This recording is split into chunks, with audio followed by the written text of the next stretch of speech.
Gadewch i ni weddio. Diolch yn y ti o ddew am y fraint eto cael dod ger dy fron ac yn ni'n cyflwyno'n hamser i ddofal di ac yn gofyn i ti i ddod lawr i'n plith, i ti ymweld â ni, i dywallt dysbryd glân arnom o ddew i ni yn gweddio am ddyddiau fel y bu o'r blaen yn ein gwlad. Bydde di yn ymweld â ni ac yn cynhesu'n celonnau i dy addoli di mewn ysbryd a gwirionedd. Tyr di'n plith, gweithio ni'n plith, agor llygaid y deillion mwyn iddynt weld ei hangen am waredwr. Tyr bendithio ni nawr, diogelan hamser i ni'n gofyn hyn o trwy enw ac heiddiant ein harglwydd Iesu Grist. Amen.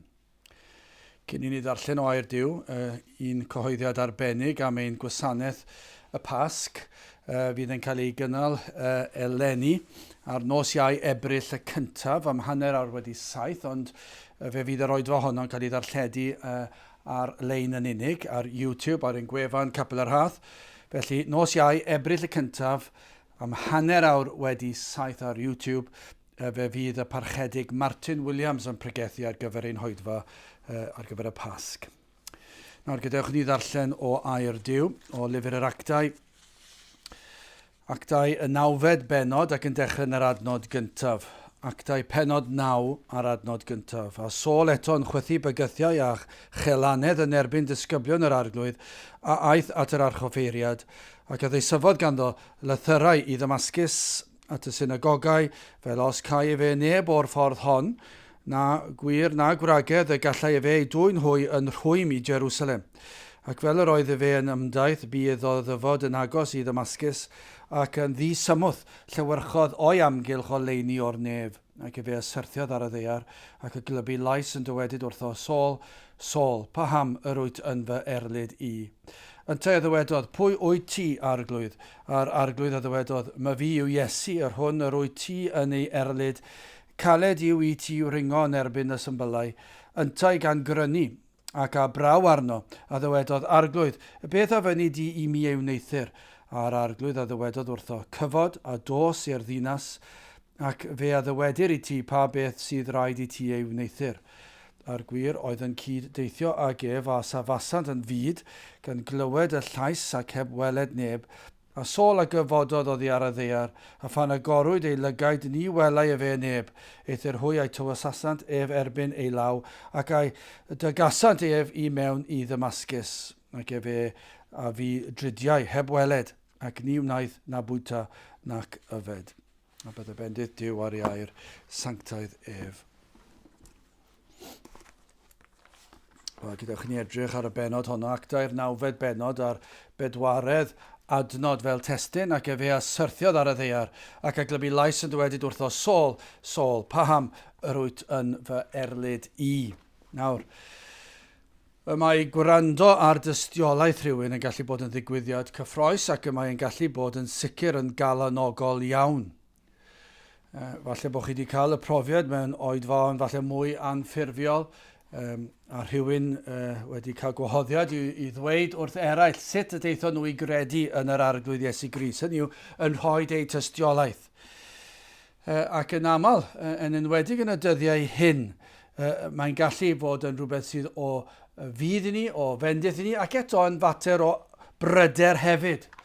I chi'n gallu gwrando ar rhai ac i chi'n yn bryderus efallai, lle mae'r egwyddorion sylfaenol ar goll, a sôn am waith Duw yn y galon, a falle pwyslais ar ddewis Crist ac yn y blaen. Nawr, wrth gwrs, fe all rheini fod yn wir credinwyr, ac yn achos i lawenhau felly. Ond ambell waith mae yna rhyw fater o bryder i chi'n teimlo, efallai beth sydd wedi digwydd, ac falle dim arwyddion o ffydd, o ffrwyth yr ffydd sydd o gris, a dim arwyddion o ymsancteiddio ac yn y blaen. Ac chi'n dechrau cwestiynu ac chi'n meddwl, wel, beth sydd wedi digwydd fan hyn? Ac falle tro arall chi'n gwrando ar rhywun a chi'n meddwl, mae hwn llawn cyffro, mae hwn yn gyffroes, mae'n amlwg, mae gwaith o ddifriad oedd. Ac mae'n gallu amrywio yn dydy, enwedig yn yr oes yma. Mae'n oes bryderus iawn, lle mae proffes yn rhywbeth cyfleus iawn a mae pobl yn fodlon derbyn unrhyw broffes, heb unrhyw sail efallai, dim ond bod ni wedi dewis Crist. Nawr wrth gwrs, i ni'n gwybod bod yr materion hynny yn faterion i bryderu amdanynt ac yn gweddio byddwn ni'n dod i gyfnod lle bydd pethau'n fwy clir. ac y bydd gwaith yr arglwydd yn dod yn fwy amlwg. Ond hefyd, mae gwrando'r dystiolaeth yn gallu achosi problem i ambell i Gristion, efallai yn peri pryder neu gorbryder ambell waith. Achos mae yna duedd i ni bod yn gallu cymharu ein tystiolaeth ni i dystiolaeth rhywun arall. Ac wrth wneud hynny, mae rhaid i ni bod mor ofalus beth i ni'n ei gymharu e. Mae'n hawdd iawn cymharu'n tystiolaeth i, fy mhrofiad i gyda rhywun arall, ac yna'n fod yn bryderus yn meddwl, dydw i ddim yn Gristion wedi'r cyfan, dydw i ddim wedi profi be maen nhw wedi profi. Ac felly mae'r gwrando'r tystiolaeth yn gallu fod yn ysgytwad ac yn peri i rhywun sydd wir yn Gristion i fod yn bryderus, heb fod achos, heb fod sail. Lle mae pawb yn gallu gweld, mae'r ffrwyth i weld y mywyd yr un yma. Mae'n amlwg bod na wyrth wedi digwydd, maen nhw wedi dod o dywyllwch i oleuni. Ac eto i gyd maen nhw nawr wedi syrthio i'r trap yma o wrando'r tystiolaeth rhywun ac efallai yn ceisio cymharu profiad nhw ar hyn maen nhw newydd i glywed. Mae'n gallu bod yn beryglus. Y rheswm yn gallu bod yn beryglus yw fod amgylchiadau troedigaeth rhywun yn amrywio yn fawr o berson i berson. Yn gyntaf, o ran pethau chi'n gwrando rhywun yn rhoi i tystiolaeth, hynny yw hanes sut eithon nhw i gredu. Mae rhaid i chi cymryd i ystyried personoliaethau. Mae personoliaeth rhywun yn wahanol. Cefndiroedd mor wahanol. Magwraeth mor amrywiol. Sut i ni gyd wedi cael ein magu.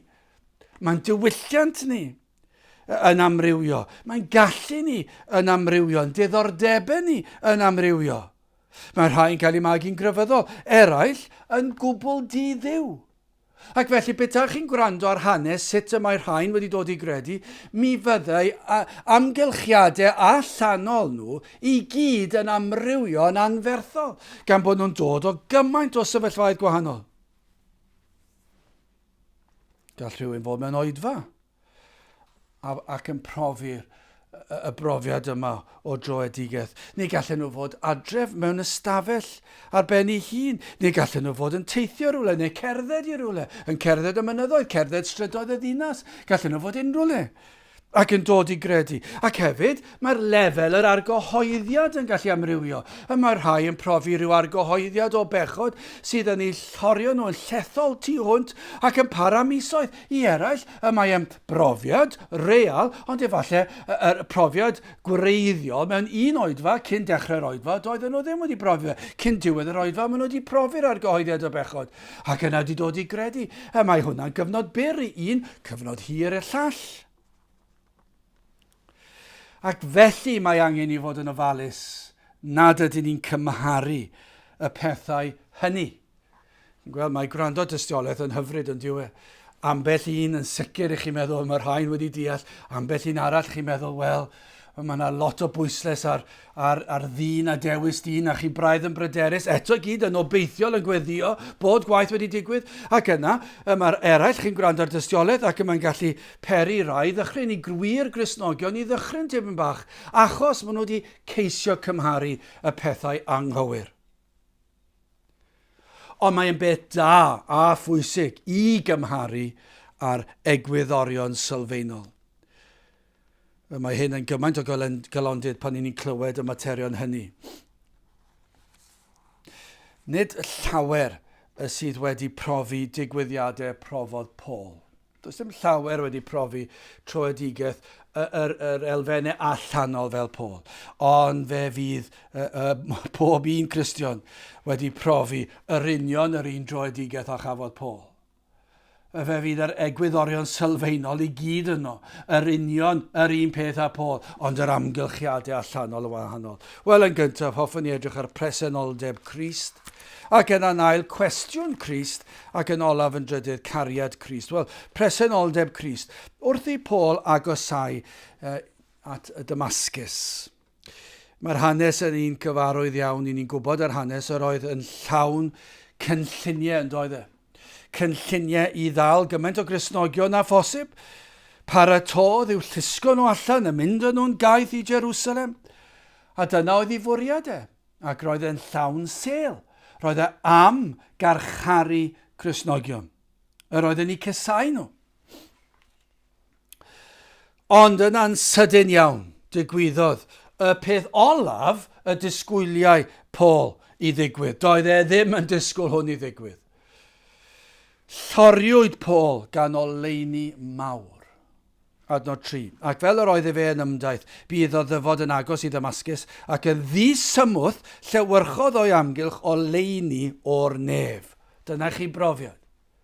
Heb yn ddisgwyl iddo fe, doedd e ddim wedi paratoi ei hun ar gyfer hyn. Yr oedd e yno yn barod i wneud drwg i'r eglwys, ac yna'n ddisymwth yn sydyn iawn, llywyrchodd o'i amgylch oleuni o'r nef. Ac yna, ysgytwyd ef ymhellach pan glywod lais yr Iesu, adnod 4, ac efe ysyrthiodd ar y ddaear, ac a glybu lais yn dywedyd wrtho, Saul, Saul, paham yr wyt yn fy erlyd i. Nawr, mae yna lawer o bethau yma, gall fod mor wahanol i brofiadau Cristnogion, gwir y Cristnogion. Nid llawer bydd yn teithio'n gyntaf i'r pwrpas i garcharu Cristnogion. Felly, yn syth, bydde dim llawer o bobl yn gwrando ar petai Paul yn dod nawr i roed i dystiolaeth i ni. Bydde dim llawer ohono ni'n gallu dweud, wel, mae hwnna, dwi'n gallu uniaethu gyda hwnna, dydw i ddim wedi wneud hynny. Nid llawer bydd yn gweld goleuni mawr o chlywed llais yr Iesu yn ei cyfarch. Nid llawer bydd yn profi rhywbeth felly. Bod yna rhyw oleuni mawr sydd yn peri fod y llygaid yn ddall, ac yma ni'n darllen bod wedi clywed llais yr Iesu yn siarad ag e. A nid llawer bydd yn cael ei thorio. Yn ogystal, nid pob un bydd yn profi troedigaeth disymwdd yn y fan ar lle. Nid pob un, mae yna rai ond oes, sydd yn profi troedigaeth yn y fan ar lle. Mae e yn disymwdd. Ond nid llawer, falle nid y mwyafrif. Bod na rhyw ddigwyddiadau yn arwain i fyny at y peth. Ymholi, ceisio, ymddiddori, pob math o bethau. Gwrando'r bregethu, sil ar ôl sil. Ond nid llawer fydd yn dweud bod nhw wedi dod mewn yr oedfa gyntaf, ond mae e'n digwydd. Dim llawer dyddiau hyn, unrhyw droedigaeth dyddiau hyn, ond ni'n gweddio am y pethau hyn i ddigwydd. Un eiliad yr oedd Paul yn erlyd y ffydd, ac yna fe ddath ei gredu. Ond hyn, cymaint o bethau sydd mor debyg ond oes. Mae yna gymaint o bethau, a dyma beth sy'n mor bwysig. Dyna'r grefft wrth wrando'r dystiolaeth. Eich bod chi ddim yn cymharu'r pethau na ddylech chi gymharu ag e, ond dylech chi fod yn cymharu ar pethau pwysig. Y pethau sydd yn sylfaenol, yn hanfodol i bob un profiad. Ac mae yna gymaint o bethau sy'n mor debyg i bob un Cristion. Mae'r emynydd yn ei ddisgrifio fe rhywbeth fel hyn, lle chi ddychmygu bod yr emyn yma yn berthnasol iawn i Paul, ac mae'n berthnasol iawn i bob un ohono ni. Mi glywaf dyner lais yn galw arna fi i ddod a golchi meiau i gyd yn afon Calfari. Yr Iesu sy'n fy ngwadd i dderbyn gyda'i saint ffydd, gobaith, cariad, pur a hedd a phob rhyw nefol fraint. Nawr, fe glywodd Paul lais yr Iesu yn do fe. Mi glywaf dyner lais yn galw arna fi. Ond nid yw y ceisiwr yn teimlo presenoldeb Crist? Wrth ddarllen efallai, wrth ddarllen air Duw, neu darllen llyfr Cristnogol, neu wrth rando ar bregeth, neu falle trwy amgylchiadau. Mae'n teimlo agosatrwydd Crist. Mae'n teimlo cynhersrwydd person Crist. Efallai wrth wrando ar ffordd iachawdwriaeth yn cael ei chyhoeddi, neu efallai wrth ganu emyn fel hyn, mi glywaf dyner lais yn galw arna fi. Ac beth sy'n digwydd? Fe gliw yr Iesu yn sibrw diwennau de. Na, falle bydd e ddim yn lais, mae'n gallu clywed a'i glistio, ond mae cystal a bod, byddai mae'n gallu teiri, fe glywes i fi deimles i bresenoldeb, mae mor real.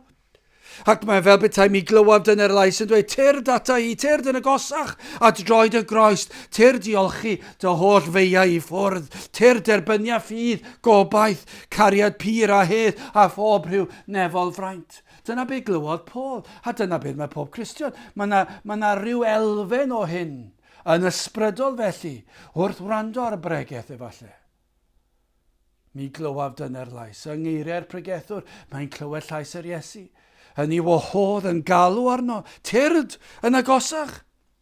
Efallai, na fydd pob un yn gweld goleuni mawr fel Paul.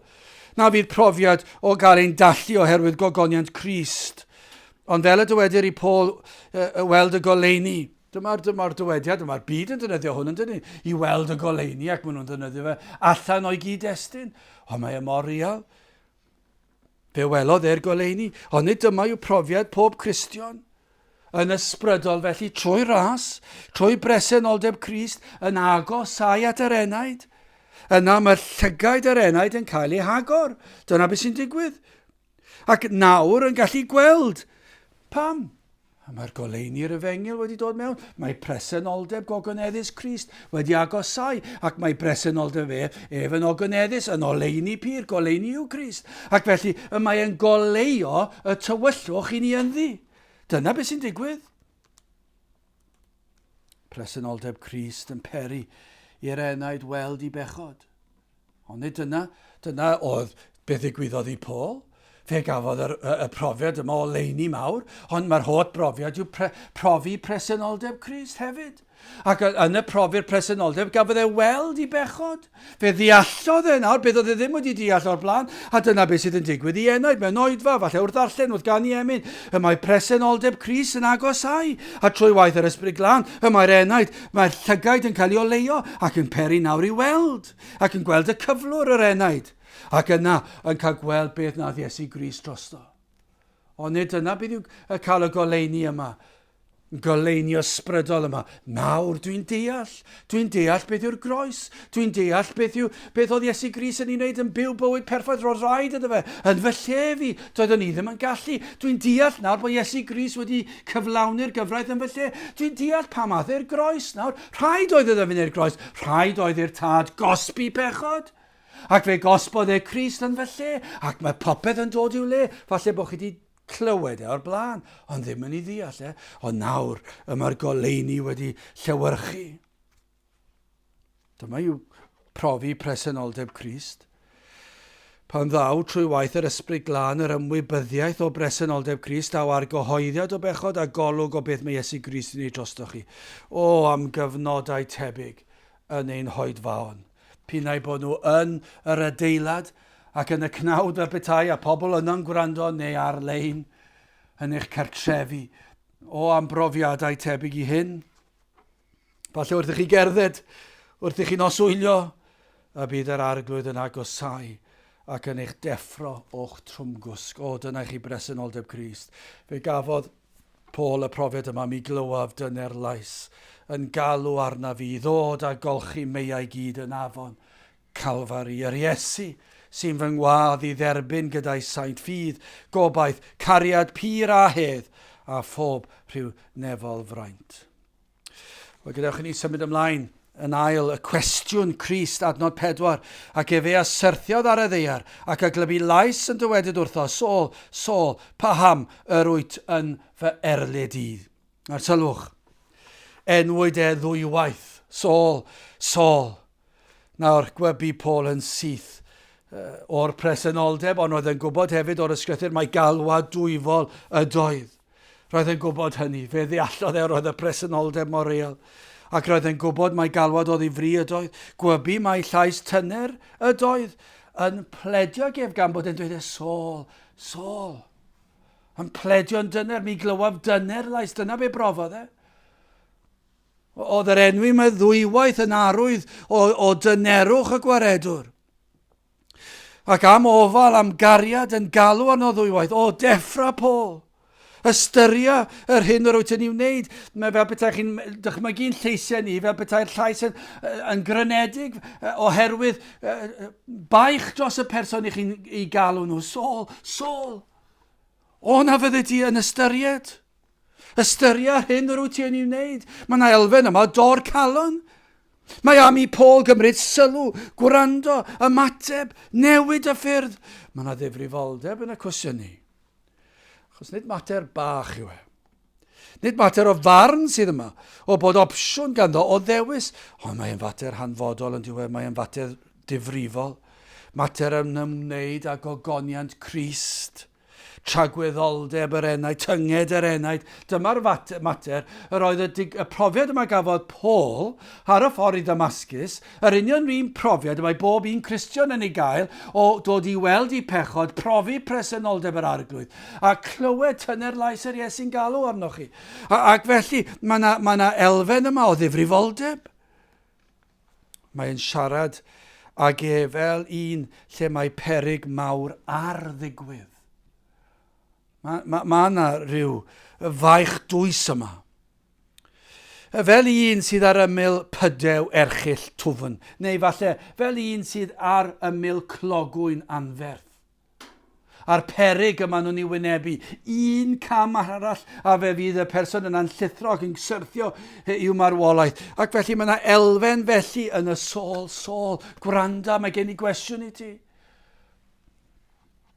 Ond dyna wna presenoldeb Crist. Ond dyna yw sefyllfa pob un enaid tu fas i Grist. Mae'r mater yn ddifrifol i chi fel petai chi ar yr ymyl, ar y dibyn, wrth ymyl y clogwyn. Mae'n fater o frys, mae'n fater difrifol, mae'n rhaid i chi wrando, ac mae'r arglwydd yn dweud, Saul, ac allwch chi ddychmygu chi sydd falle'n gwrando nawr, fod yna elfen yn ei ail ddweud yr enw, deffra gwranda. Falle bod ti wedi treulio bob un sil hyd yn hyn, falle'n gorffod gwrando, ddim eisiau gwrando, ac yna yn sydyn iawn, mae yna rhywbeth wedi digwydd, bod chi'n dechrau gwrando ac yn gweld bod y mater yn ddifrifol. Ond dyna beth yw presenoldeb Crist, a pan mae'n siarad yn uniongyrchol â chi, mae'n rhywbeth ond diwedd pan mae mewn oedfa fel petai'r pregethwr yn siarad â chi, yn uniongyrchol â chi. Mae fod yn alwad personol i chi. I chi'n gwybod mae gyda chi y mae yn siarad. Ambell waith chi'n meddwl am rhai sydd falle ddim yn barod i ddod at Grist, a chi'n gallu dweud y gwahaniaeth, falle bydden nhw'n dod ac yn gwylltio ac yn dweud, mi roeddech chi'n pigo arno fi o'r pulpit. Ac dyna'r ysbryd, chwerw. Ond mae yna rhywbeth hyfryd pan mae rhywun yn dod lan atoch chi ar y diwedd yn dweud, mi roeddech chi'n siarad â fi. A does dim chwerw derna o gwbl. Dydyn nhw ddim yn flin. Maen nhw'n cydnabod yr oedd yr arglwydd yn siarad â mi. Mi roedd e wedi cyffwrdd e fe enaid, mi roedd y neges honno yn uniongyrchol i fi. Gallai neb arall fod wedi bod yn gwrando ar y bregaeth, dim ond fi, ond roedd e ar fy nghyfer i. A petai chi mewn oedfa a cannoedd o bobl yna, byddwch chi dal yn dweud yr un peth, roedd e fel petai chi oedd yr unig un yno. Ac yna wrth i'r Iesu agosau, daw'r cwestiwn, paham yr oed yn fy erlyd i. O roedd Paul yn eog o erlyd yr eglwys, o beri fod Cristnogion ar wasgar. Fe aeth i Damascus yn benodol i gymryd y credinwyr a'i carcharu yn Jerusalem. Gryndewch ar y ddwy adnod gyntaf.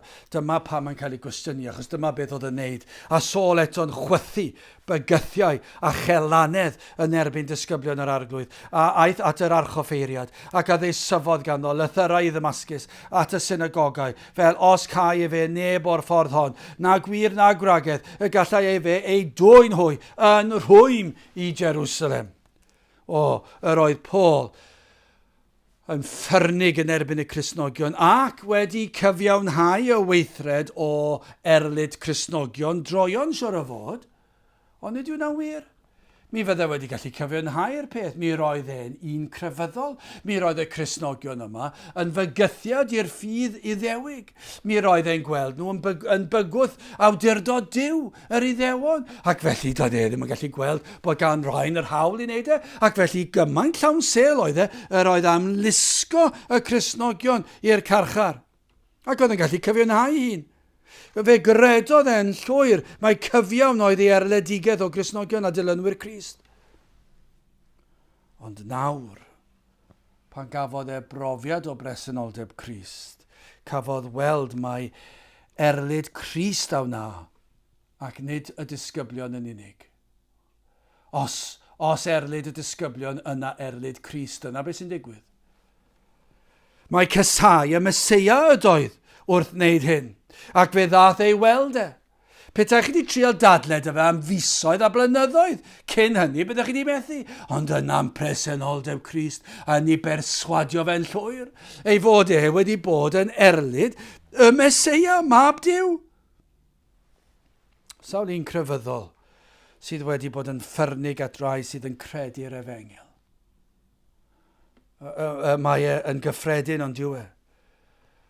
Pobl efengyled, gwir efengyled, dwi'n licio'r term efengyled bellach o feddwl be mae'n ei gynrychioli. Mae'n cynrychioli rhyw ddawnsio, rhyw miri, a dim byd gwahanol rhwng nhw na'r byd, ac felly dyn ni ddim eisiau nieithu â hynny, ond gwir ffydd efengyled, gwir Gristnogaeth. Ond ydy o'n wir, y mae gwir Gristion sydd yn sanctaidd ac yn rastlon, ddim yn feirniadol, ond yn sefyll yn gadarn. Un sydd yn ostyngedig, ond yn sefyll hefyd.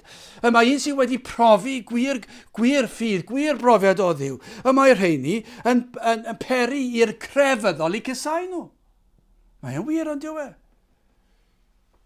Dwi wedi dweud o'r blaen, yn cofio pan nath rhywun sylweddoli. Mae fy nhad oedd wedi cyfansoddi, wedi ysgrifennu emyn ac wedi osod ei dôn Gymraeg. Ac yn dweud pa hawl oedd ganddo fe. Ac roedd ei wyneb wedi troi'n borffor. Roedd e'n poeri bygythiadau. A o'n i'n jyst yn sefyll na fel bachgen ifanc 19 mlwydd oed. Ac o'n i'n gallu credu beth o'n i'n ei glywed ac beth o'n i'n ei weld. Roedd y fath atgasedd yn amlwg oedd yn un crefyddol achos oedd e'n gwybod am yr emyn ac yn gwybod am yr emyn dôn. Ond roedd e'n grac. Ond ni'n gwybod am hynny, dydyn ni'n gwybod hanes Cymru dros yr hanner canrif diwetha, ond ydy o'n wir, atgasedd llwyr at yr Efengil. Pobl crefyddol yn casau'r Efengil, ailenedigaeth, troedigaeth, ac maen nhw yn ffyrnig yn ei erbyn e. Dwi ddim gwahanol i hyn ag yw. Ond beth gafodd Paul brofiad ohono? Pan gafodd e brofiad o Grist, fe sylweddolodd e, mor grefyddol ydoedd. Yr oedd yn aros am y Meseia, fe sylweddolodd e ei bechod, ei gamgymeriad dwys. Fe sylweddolodd e ei fod wedi bod yn erlyd mab Duw ei hun. Yr Efengil, y gwirionedd.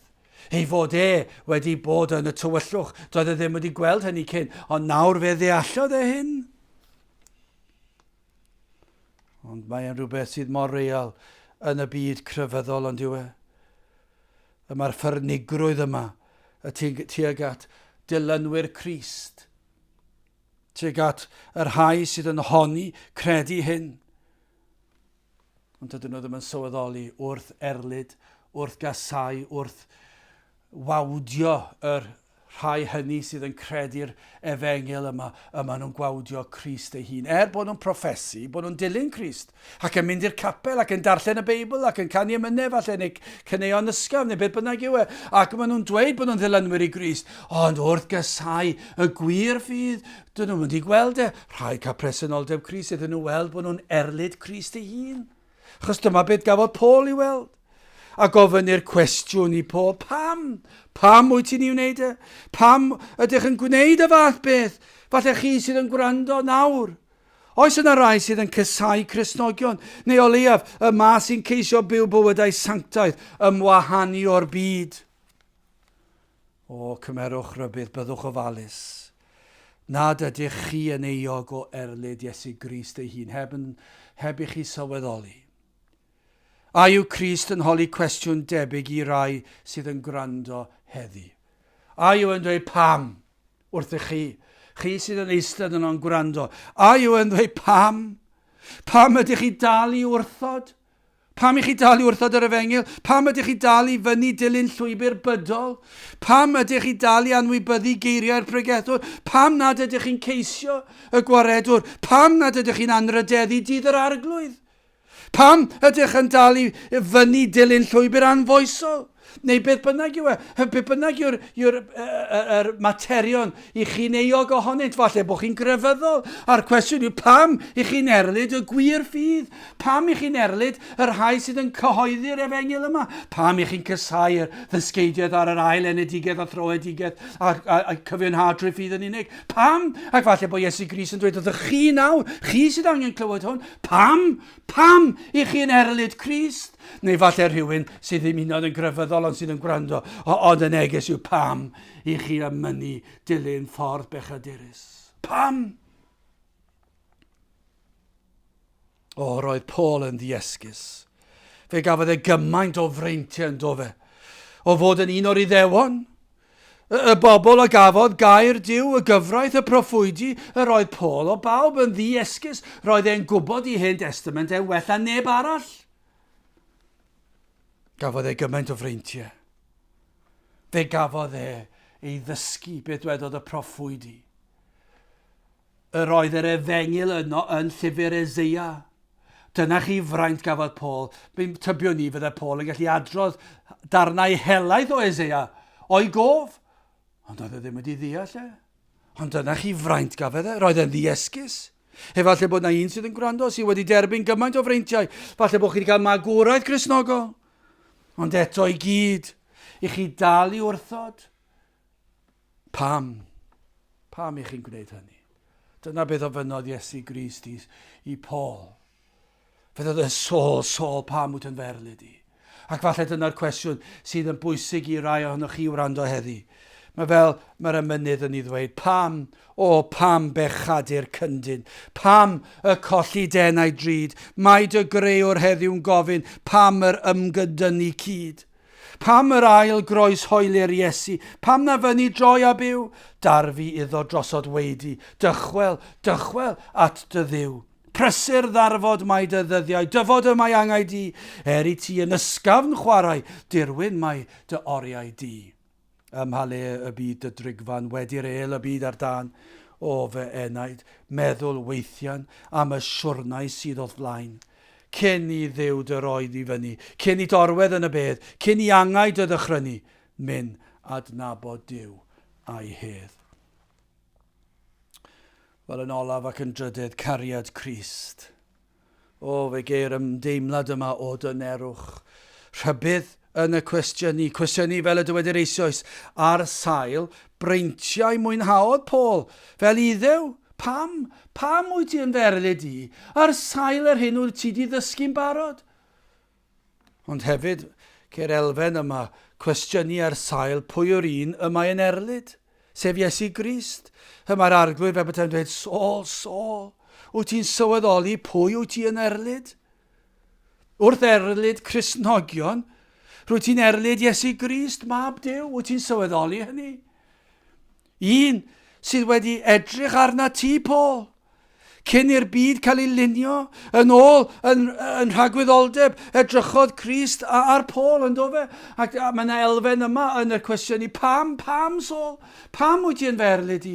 Edrychais arna ti cyn llunio'r byd cyn lledu'r nefoedd wen? Etholwyd ef, iddo fe dath yr Iesu i'r byd, gydawodd i Iesu Grist ei gartref yn y nef i Saul. Fe dath e'r byd i bwrpas. Fe dath ei gyflawni'r hyn fethodd Paul i wneud.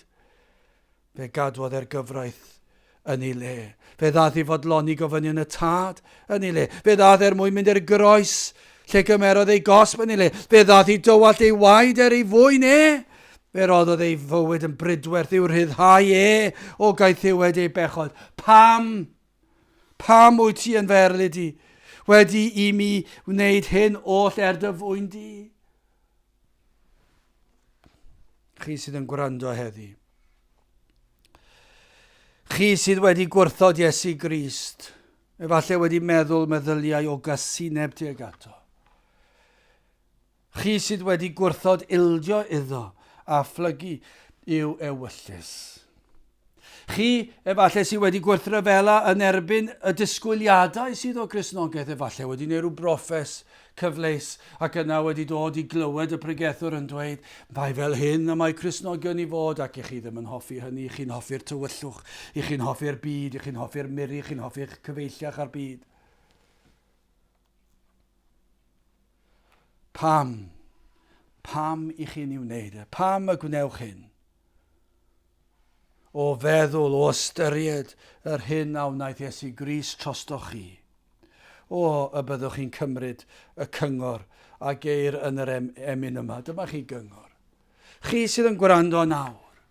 A chi sydd ddim wedi dod at Grist, myned i feirwch a ffydd. Chi sydd ddim wedi gweld eich pechod. Chi sydd ddim wedi teimlo'ch pechod yn drwm yr eogrwydd fel mynyddoedd byd. Chi sydd ddim wedi teimlo hynny. Chi sydd ddim wedi gweld eich bryntni yn ei oleuni fe. Chi sydd ddim wedi deall y beth yma. O, pam i chi yn gwrthod gwrando? Pam oedd Iesu Grist wedi gwneud hyn? O na fyddech chi'n galw ar yr arglwydd, helpa fi wrando, helpa fi i ddeall. Madde i mi, tyrd yn agosach, achos dyma beth sy'n digwydd pan mae presenoldeb Crist yno. Fe fynodd yr Iesu, Sol, pam wyt ti'n ferlyd i? Dyna chi her y gafodd Paul. Mi gafodd e'r gwestiwn mor bwysig. Ac yna fe ddath yr ymwybyddiaeth. O, na fydd yna un wrth wrando ar y cwestiynu yma nawr yn ei gymryd yn bersonol. O, ni eisiau chi gymryd yn bersonol. A cymryd y cyngor sydd yn yr emyn yma. Cyn i Dduw dy roi i fyny, cyn i dorwedd yn y bedd, cyn i angaid y ddychrynnu. Mynd adnabod Duw a'i hedd. O na fyddech chi'n dod at Grist. O na fyddech chi'n ymateb i'w dyner lais. O na fyddech chi'n gwrando ar ei dyner lais. Ac yn dod acto, ac yn derbyn yr hodd o ffydd yma neu roed, mwyn i chi gallu pwyso'n llwyr. Ymddiried eich enaid yn llwyr, y mywyd a marwolaeth ac atgyfodiad yr arglwydd Iesu Grist. Yn gyfe a syrthiodd ar y ddear, ac y glybu lais yn dywedyd wrth o Sol. Paham yr wyt yn fy erlyd i. Gadewch i ni weddio. A nawr bydde di ras yn harglwydd Iesu Grist a chariad Duw a chymdeithas yr ysbryd glân fod gyda chwi oll hyd byth. Amen.